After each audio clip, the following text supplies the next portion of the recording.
Hello and welcome to Smile to Succeed. My name is Dylan and I would like to show you how you can be successful just by following small and simple steps. My website is www.smiletosucceed.com and I'm here to tell you that you can be successful in everything that you do. You might be confused, you might haven't found your passion yet. I haven't yet, that's why I'm trying new things.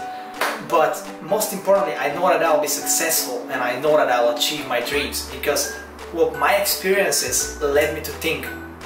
Throughout my life, I've always had these small goals, small daily goals, weekly goals, that I can certainly make them bigger and develop myself both personally and both in my career as well. What I wanted to do in this current series is to show you the small steps and how you can be successful in your path, in your purpose, what you can do to be successful and how to organize yourself, how to be a little bit more organized in order to make that happen.